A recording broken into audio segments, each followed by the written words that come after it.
Friedrich Nietzsche once said, "We have art in order not to die from reality." This might seem like an exaggeration, but is it really? How much of your day do you devote to watching television or reading a book or scrolling through social media to find something that sparks an emotional response? All of these are forms of art, and it's impossible to imagine life without them. For this podcast, I plan to talk to creative people from all mediums about their creative process, and also about why and how creativity is important to the culture of America. Welcome to the Song of Roland, American Culture at Full Volume, where we turn everything up to 11.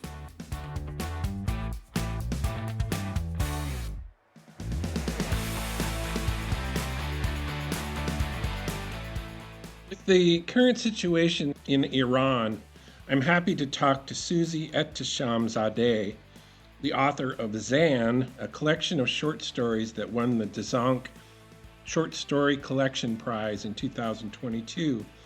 The book was released in 2024, and it's a collection of stories from several different points of view, all focused on women who are either living in Iran or Iranians living in other parts of the world, mostly America.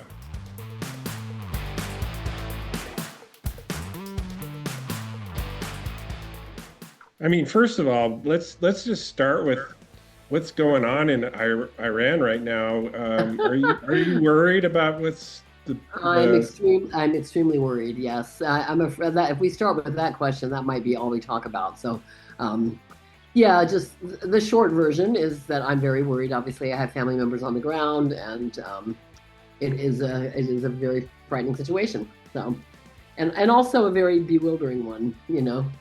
Because there are some Iranians who welcome intervention because of course, they're desperate as a result of years and years of sanctions and willful economic statecraft, as they called it, starvation. But yeah, it looks very much like they're moving in and they're going to bomb. So yeah, yes, I'm worried. It's scary. It is scary. You know what? It's scary not just for Iran and not just for the whole region, but for the whole world. Exactly. Yeah. Yeah. We've got somebody in charge who just doesn't have their faculties right now, so that's not good. So talk to me about growing up. You lived there until you were like 20, right? Yeah, well, I grew up and moved there at age 5. I was born in Washington, D.C., moved there at age 5, and then moved back and then lived in Iran until I went to college, and then moved back after college. So I've hopped back and forth a fair amount. But yeah, I was there most recently in 2009. So it's been a long time since I've been there. Well, tell me about what it was like to grow up there and how it shaped you. And Well, I mean, I think it shaped me the same way everybody's childhood shapes them. Like, I obviously my formative years were spent there. All of my, it's where I learned about love. It's where I learned about family. I spent a lot of time outdoors. My grandfather had a country home in the mountains. I spent a lot of time in the orchards and riding donkeys, and I had dozens and dozens of cousins because my father had 5 sisters and they all had multiple children, So it was a very, very happy childhood. And, there were a lot of, and this is one of the inspirations for my book, there were a lot of very formidable women in my family. My family was very woman heavy. Again, my father had 5 sisters, so I had 5 aunts, and they were all kind of badasses, if you'll pardon my use of that word. They were just very, very strong women, contrary to the popular stereotype about Iranian women. They were not submissive at all.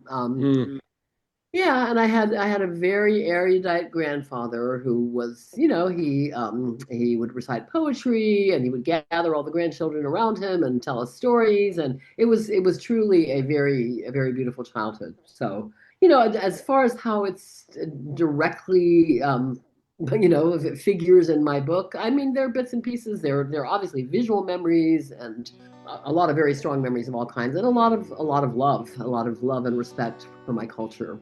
So right. Yeah, that really comes through. So your collection is called Dzanc, and it tells many different stories of many different women. So it's interesting patchwork, a way of approaching the presenting the Iranian culture through many different viewpoints. So, how did you come up with the idea to approach the book that way?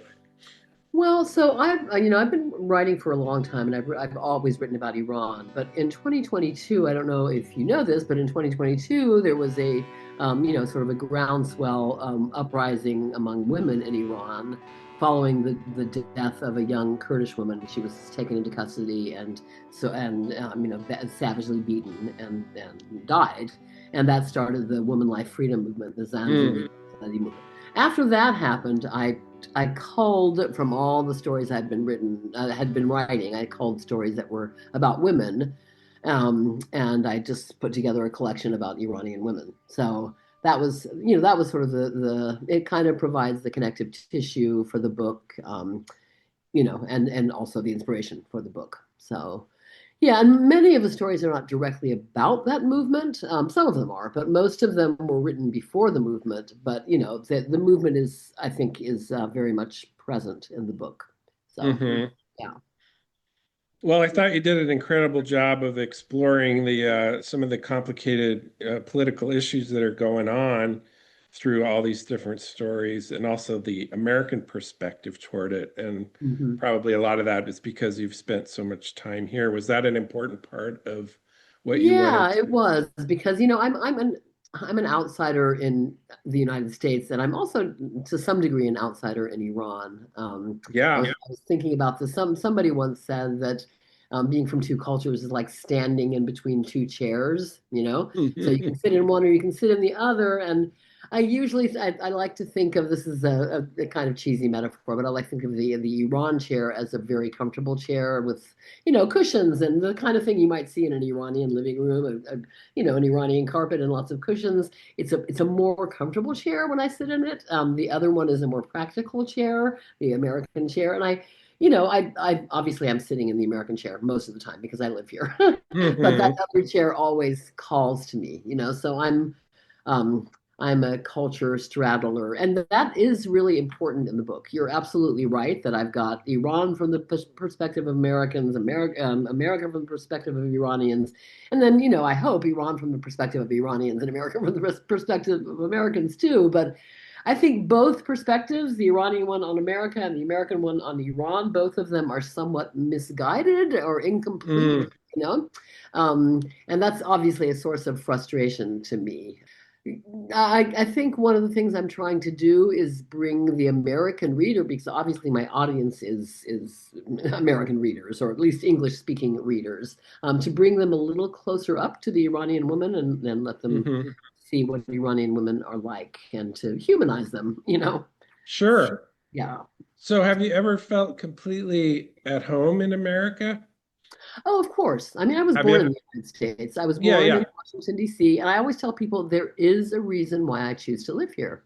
There are Hmm. many, many things I love and admire about the United States. And of course, I'm at home here. I own a 6-acre property in Georgia. I've lived here for almost 30 years, on and off, but this is my home.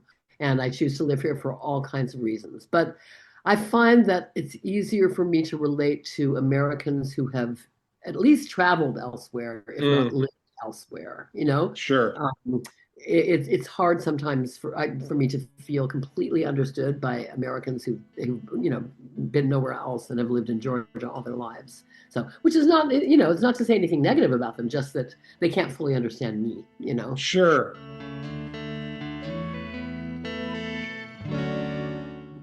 So I love the story where the woman has taken her husband back to Iran, and when they arrive in the airport, there's a big banner saying "Death to America." Mhm. Um, is this sort of a common attitude right now? And how Yeah, much? so I have that story is actually you mentioned that some of my stories are autobiographical. That one is Yeah. quite autobiographical, although I'm not married to an American man, but but I did take my husband, who's from Spain, back to Iran, and that banner was there. I have Mm. no idea if that particular banner is still there in the airport. It's not a very nice way to greet visitors arriving in Iran, but I can tell you that the walls of Tehran, at least where I grew up, are emblazoned with murals. Many of them are anti-American, anti-Israel. Very recently, after Trump started threatening to bomb, almost overnight, a mural went up in Tehran, and it's the American flag with the red part sort of turning into rivulets of blood that are flowing down into the blue part. I mean, Oh, wow. it's quite something, yeah. So yes, there's clearly a lot of, and hatred is a really strong word. But there is a lot of anti-American sentiment, and some of Hmm. it is very warranted. Yeah, um, I was just going to ask, does a lot of it harken back to the what happened with the Shah? Yeah. Yeah, it's not just what happened with. I wish that was the only thing that the only way that America had meddled. But since that time, I mean, since Khomeini came to power, we've had sanctions. So there's that crippling sanctions that may have made it Hmm. very difficult for Iran to thrive as a country. We've also had all kinds of, intervention. I mean, just recently in July, the United States bombed Iran, and Israel bombed first, and then the United States bombed, and 1,000 people died, and almost no one notices that. And they claim that they took out Iran's nuclear capabilities, which I don't believe is true, but. There has been a history of various kinds of interference in Iran's destiny and Iran's ability to function as a country. And yeah, so there is a lot of bad feeling, Hmm. So,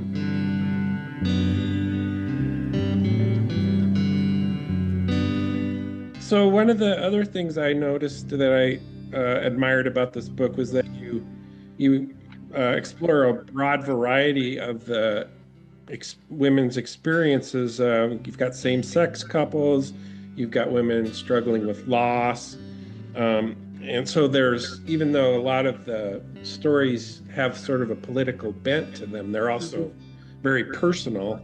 So, were a lot of these based on people you knew, or you're how did, right. So I'm yeah, sure yeah, you probably agree with this. No one can write anything that doesn't come from somewhere sure, inside them. exactly, right, right. I think it was Picasso. Somebody said every portrait that a painter paints is a self-portrait, and I think every story that a writer writes is has a lot of self in it. I could not have written this collection without, I mentioned earlier, my memories. I also did a lot of research to write it, but the Hmm. basis of every story is things that I remember, things that happened to me or happened to someone I know. I have a lesbian sister, so that story was that story came out very naturally. Some of it is made up, a lot of it is made up, but some of it is also based on her struggles to be a gay woman in Iran. Yeah, I think that the best fiction is fiction that has a very strong rooting in personal experience. Yeah, Um, yeah. yeah. So yeah, and it's you mentioned that some of the stories seem autobiographical, and many of them are. None of them are straight autobiography. All of them are greatly fictionalized. But yeah, a lot of that stuff did happen to me. So, or to someone I know. So tell me about, I'm going to pronounce this wrong, but Gabala Hamla, Robert de the Hamlet. Yeah. so the Yeah, this woman's. Go ahead. yeah, go ahead. Yeah, Robert de So, Hamlet, which means yeah, attackable or assailable or whatever. Yeah, that story is actually I lived that story because I went to Lesbos just briefly to work as an interpreter, a volunteer interpreter at a refugee camp. oh, And I met a woman very much like the protagonist of that story.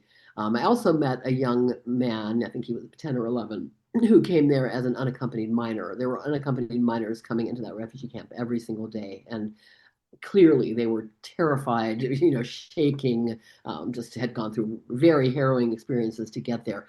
I'm not sure whether the woman I based the woman the Amana on and the boy ever met. I have no idea whether they actually had an encounter, but they are both based on real people. mm, So, and yeah, it was a very heartbreaking and also somewhat heartwarming experience to work in that refugee camp. And there were some happy endings. So the woman that Amana is based on is now living in Finland. So oh, that's so you kept yeah, touch with her. that's a good thing. But yeah, that story seems to stick out a little bit because it doesn't take place in Iran or the United States, and the Right, main character is not Iranian or American. So, right.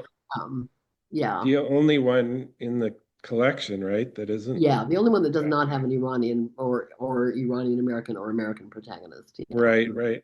But this woman was basically Iranian because she had grown up in Iran. Iran is home to many, many Afghan refugees. Mm, And okay. yeah, some of them are, have been there from birth. So Right. So he wanted to capture that aspect of life there. yeah, Yeah, yeah. absolutely. And also just the whole phenomenon of refugees, in the Sure. world, in this, which I believe is, lies at the heart of many of the movements that take place in the world. There's a lot of anti-refugee backlash. Well, yeah, that's for sure. Yeah. I love the way that story ended, though. That was a really touching Yeah, moment. thank Yeah. you. Okay. I'm glad That's, it pulled at the heartstrings because that's what it was yeah, designed to do. Yeah. absolutely. Hmm. So another story I liked was Stealthy Freedom. Hmm. And I'm assuming this is based on a common movement that's going on over there as far as hijab. Do you Yeah, want well, to talk about the roots of that story? yeah, there was it's actually an online movement called Okay. My Stealthy Freedom. The footnote of that story talks about the movement. It was a woman living in England at the time who filmed herself on the street with no hijab and then challenged other women in Iran to do the same, and it became a thing. And then it moved to Iran, where women in Iran were, stripping off their headscarves, and it was a collective effort to, make a statement. That story is based on a video that someone sent me, which is all these women stripping their headscarves off at the same time, and men accosting them, and yeah, just the women being really, really courageous. So, and that movement is ongoing. Now, what is not really ongoing is the hijab ban. Right now, I think the Iranian government has bigger fish to fry, and I think that um, women they're turning a blind eye to the hijab. They're not Oh, they enforcing. are. Yeah. Mhm. So they're not enforcing that like they used to. No, they're not. And in fact, you can see something if you go online and look up, raves in Iran. They're having parties in the north of Tehran where women are, hijabless and dancing and playing Mm, music and yeah, all that's happening. And just a side note here, even though there's a lot of hijabs in my book, the hijab is not the only issue. It's important to keep that right. in mind because I for actually many wanted to ask. Americans, they see Iranian women and they think of them being covered, and that's the only thing they see. They don't see what's behind that cover. Um, and Iranian women manage to be very beautiful, very powerful, and very seductive with their hijab. And the hijab is, yes, it is a symbol of female oppression, but it's also a weapon now in the hands of Iranian women. And it also now is a symbol of resistance. So I think there's just a lot to the hijab. Mm, It's not a simple black and white thing. yeah. Well, can you tell me more about what misconceptions Americans would have about Iran, not just the women, Yeah, but that the is such a country? tough question because I'm there sure. are there are so many of them, and I hesitate to go. I don't want to get I don't want to sound too strong here because I don't want to offend anybody, but I mean, we see through the eyes of our media, okay, and we see through the Right. eyes of, sorry to put it so strongly, but the lies that we've been fed about, our government, our government's actions, and what Iran is like as a country. So we tend to see, Iran as a backward country. It is far from backward. Okay. In fact, the literacy rate in Iran is higher than it is in the United States. Okay. It stands right now, and you can look it up if you don't believe me, it stands at 90%. And the Mm, United States, last time it was checked, it was, I think, 79% overall, functional literacy rate. Iran has a thriving film scene. Iranian films are, they make a splash in Cannes and elsewhere. It has a lot, I mean, 60% of Iranian university students are women.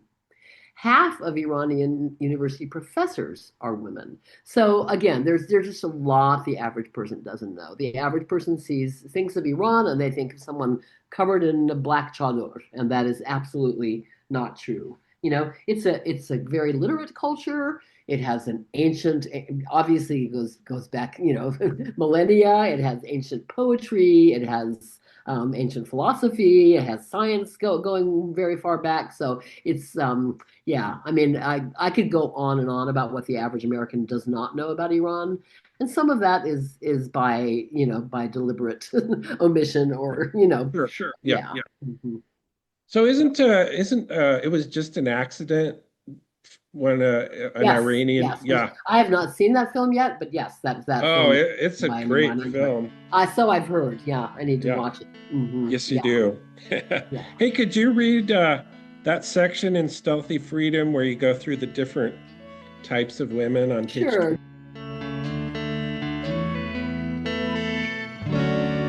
So paradoxically, the ritual of draping herself always makes Saudi feel proud to be a woman. She knows many kinds of women in the Islamic Republic, and they fill her with admiration. There are women who wield tremendous power and whose husbands cower before them. Women who appear docile, but who defy their given roles in subtle but vital ways. Women who have tasted just enough freedom to whet their appetites for more. Women whose lives were thrown off course by a government they did not choose, who adapted and learned to curl their existence around injustice, who kept growing and thriving even when the cards were stacked against them. Women who uphold tradition and women who fly in its face. Women who languish in prison for speaking their minds, and women who stand outside the prison gates and raise their fists for justice. All these women must drape themselves in fabric, and each does so with her own subtle motives in mind. She is aware that women in the Western world are speaking out against the men who abuse them, and she is happy for these women. They are her sisters, but they did not grow up as she did in the birthplace of miniature painting, so they fail to recognize that the true picture is often hidden in the fine details. They paint the women who drape themselves the way a child might paint them, with simple, clumsy brushstrokes, giving them all the same face of resignation and the same shapeless garment that hides their shoulders, hips, and breasts, even their hands and feet. They don't understand that the abuse these women face does not begin and end with their hijab. It is deeper, more tangled, and more insidious. Simple words like "me too" are not strong enough weapons for Salih and her draped sisters. Mhm. Yeah, Yeah. I love that passage a lot. It seems to sort of encapsulate the whole book in a way. Okay. Well, thanks. That's good. And I think I've already touched on some of the topics that are mentioned in the two paragraphs. So that women in Iran are just they're incredible. They're absolutely I'm in awe of them. So yeah. Hmm. Um, and in the current uprising, they were out facing tanks. They were in the last uprising too. Not just women, but men. So they're very brave, I'm speaking violence and not submissive at all. So are there people that are paying the price for that? Like I just came across the story of the baby rider the other day. Are you familiar with this one? Of who? Sorry. Baby rider. She was this young biker girl woman who was making strong statements about various issues, and she got killed last year. In Iran? Yeah, Okay. She was an Iranian woman. yeah, Yeah. right. I mean, listen, I'm not going to deny that there were many. I mean, Narges Mohammadi, who won the Nobel Peace Prize in 2022, is it 2022, 2023, is still in prison. She's been in prison on and Oh, off, out of right, prison for 20 some years. right. And there are lots of women and lots of men languishing in prison. There is no doubt that the Iranian government is guilty of many, many atrocities and human rights abuses. And I will not deny that, and I will not whitewash this government. At the moment, that messaging feels a little scary because it justifies U.S. Hmm. intervention, and that is the last thing that I personally want. Right. There are plenty of diasporans, plenty of Iranians living outside of the United States who do want that. I'm not one of them. And it's very easy for them to say, go out and get yourselves killed, and let's have Trump bomb you, and let's install a different kind of government because they're not on the streets and they're not facing the potential, death and destruction. So Right. I think I got a little off topic there, but it was yeah. Ask your question again. It was about women in prison. Well, no, I was just saying, I'm assuming there are women who are making strong statements and standing up to the government in various ways. And I'm just wondering if a lot of them are paying a price for it, or is it They are, yeah, they are. tolerated more? Okay, yeah. A lot of them are Women paying the and price men. for it. A lot of them have paid the ultimate price for it. Absolutely. Right. Okay. Gotcha. But just to go back to what I said earlier, women are, I don't know, women also have some freedoms in Iran. Now, more freedoms in Iran than we imagine that they have, and Okay. they're much stronger than we imagine them to be. So, but two things can be true at the same time, you know? Yeah, absolutely. So. So do you have family over there still that you I can? do. I was counting the other day. I think I have about 15 between family members, extended family members and friends. I think I have about 15 people on the ground in Iran. Yeah. None of them have been in danger so far, but they have. And of course, there was an internet blackout for a while, so they couldn't really be in touch. And Mm, when they got in touch, a lot of what they reported was pretty alarming. Everybody's just looking at the sky, waiting for the next horrible thing to happen. Everybody feels it's inevitable that the United States is going to bomb. Some want that, but most don't. I mean, who would want to be bombed? right. But there is extreme drought, and there's they have power outages, and they shut down the water for hours every evening. It's just a really, really difficult place to live right now, which is a real shame because it's an extremely wealthy country, with all kinds Mm, of natural resources and all. Yeah. So, and it's being strangled partly by the Iranian government, by the Khamenei government, but also by the United States government and the United Nations sanctions. right. Yeah, We have a common history. We both went to BU for grad school. yeah, Was Leslie Epstein still there when you went? yes. I was next to the last year of it. He just passed away last year, right? Oh, I didn't even know he died. Oh yeah, he passed away last year in, I believe it was May or June. Okay. And my cohort, which we graduated in 2015, my cohort got together. We had a 10-year reunion, and part of it was in celebration of Leslie Epstein. Yeah, Leslie Epstein was yeah, yeah. The feelings about him go from the very, very negative to the very, very positive. I don't know how you personally felt about him, but yeah, I had him and you had him, right? Yeah. Yeah, he was Yeah, an no. institution. Yeah, Yeah, absolutely. he was. Yeah. It was I always thought that the fact that his dad and his uncle wrote Casablanca, among Right. other movies, was kind of a burden for him. Well, Like yeah. he What did could he call never live himself? up He to called that. himself the I can't remember that because his son was also very Yeah, well known. Theo. Yeah. Yeah, Yeah, it was kind of a burden for him. On the other hand, it provided a lot of material for him to write about. absolutely. Yeah. Yeah, yeah, it was tragic, and when he was gone, but I think a lot of things will change without him there because he was very adamant about certain things. He had Yes, he very was. strong Definitely. ideas. But yeah, so you So graduated what year? I was there in 1991. You were there when you were the right age. I was there when I was 59. So yeah, Mm, I yeah. think I was one of the oldest graduates ever to go through that place. So Oh, really? yeah, but you know what? That there was something really beautiful about that. I Yeah, don't I'm know. sure. Yeah, Yeah, the youth is wasted on the young or something. right, exactly. Yeah. Yeah, I think I was a much more dedicated writer and a much Hmm. more, I was just much more switched on, Right. than I would have been had I gone in my 20s. Yeah, Hmm. yeah. Anyway. So is there anything else? Are you working on a novel or anything?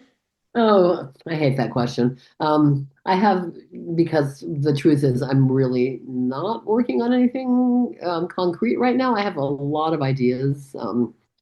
But yeah, one of the things I'm struggling with, I don't know if you're struggling with this. Well, one of the things I'm struggling with that you might be sort of struggling with is aging and being irrelevant because I'm older and Hmm. wanting to continue to be relevant, The other thing I think I struggle with a lot is in this broken world, I don't know how fiction seems to need to have an impact, and I'm not sure how to make it have one.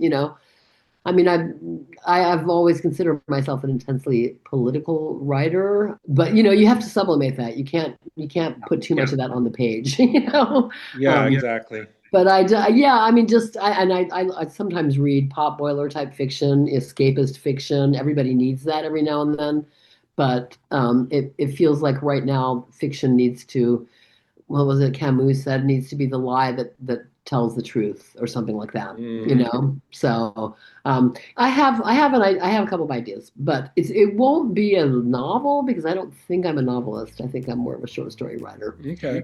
Yeah, that's just how I work. And when I have written a novel and it was very episodic, I sent it to an agent and she was like, "This is actually a short story collection. This is not a novel." So I think, yeah, short stories are more comfortable for me. But Well, thank you so much for taking the time, Suzi. it was a pleasure talking to you.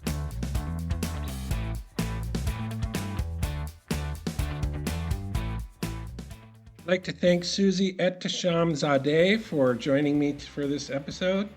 And I'd also like to apologize for mispronouncing Iran pretty much through the entire episode. I also want to thank Stephen Gillis at Dzanc Books for sponsoring this podcast, as well as my son Fletcher for providing the musical interludes. Join me again next time for another episode of The Song of Roland.